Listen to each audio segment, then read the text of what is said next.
Therapy দেই, অনেক সময় ইন্টেনসিভ থেরাপি দেওয়ার পরও আমাদের হাইপারটেনশন কন্ট্রোল হচ্ছে না। কেন হচ্ছে না বা কি কারণে হতে পারে না, অনেকগুলো কারণ আছে। এর মধ্যে একটা ইম্পর্টেন্ট কারণ এবং নিরাময়যোগ্য কারণ নিয়ে আমরা একটু আলোচনা করি। যে মিস্টার এমএফ, সংক্ষিপ্ত নাম দেওয়া জাস্ট এর জন্য, 62 years, present due central chest pain on exertion, আর হলো hypertensive for 4 years, and this patient getting 4 anti-hypertensive drugs, but BP is still now 220/120 with diuretics. A patient diabetic and all other risk factor, dyslipidemia, every risk factor there.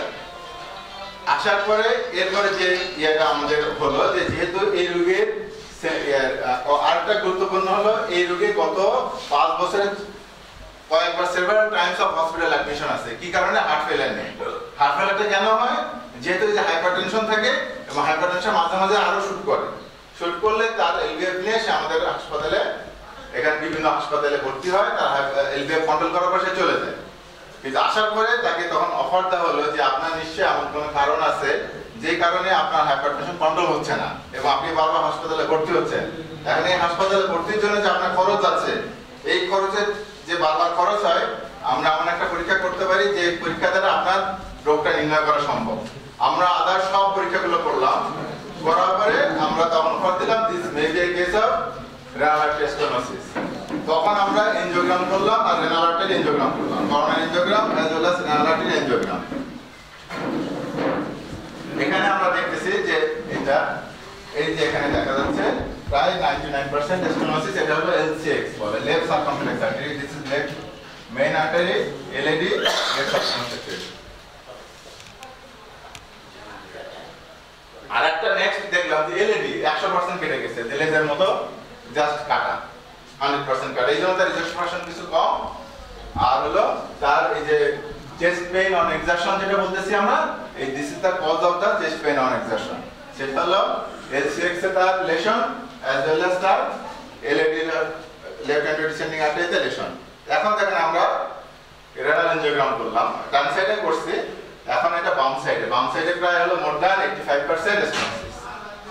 তখন তাকে offer দেওয়া হলো যে আপনাকে যদি আমরা যে বারবার হসপিটাল অ্যাডমিশন হন, তাহলে আপনাকে দুইটা হচ্ছে অ্যাডমিশন কমাতে গেলে আপনাকে করোনারি ট্রিটমেন্টও করতে হবে, রেনাল ট্রিটমেন্টও করতে হবে, due to control of hypertension.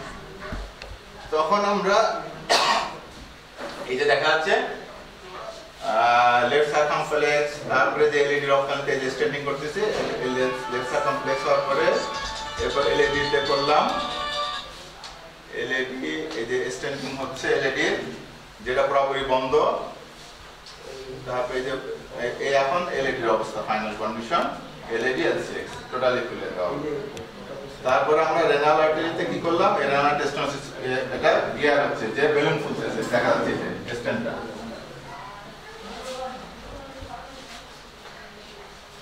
এই রেনাল আর্টারি স্টেনোসিস স্টেন্ডিং ফুলতেছে, পুরোপুরি ফুললো।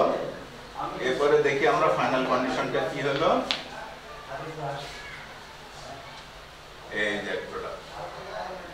নেক্সট আমরা ফলো আপ করলাম রোগীকে, যে লাস্ট 3-4 মাস ফলো আপ আছে রোগী।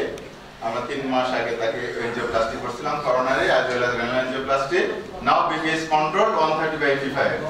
At that time patient getting 4 antihypertensive drugs. Now patient getting only 2 antihypertensive drugs, beta blockers and ACE inhibitors. Beta blocker আমরা দেই যে ডিস্ট্রিবিউট হার্ট ডিজিজ আছে, সাডেন কার্ডিয়াক ডেথ প্রিভেন্ট করে, আর ACE inhibitor দেই যেহেতু তার অ্যান্ট্রোল ইসকেমিয়া ছিল, যে ইনজেকশন ফাংশন কম ছিল, সুতরাং তার to prevent the cardiac remodelling বলি আমরা, কার্ডিয়াক রিমডেলিং প্রিভেন্ট করার জন্য আমরা এই ক্ষেত্রে ACE inhibitor দিচ্ছি।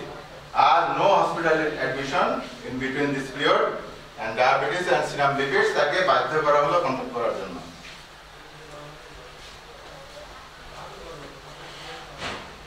তো এটা হলো কেস সামারি।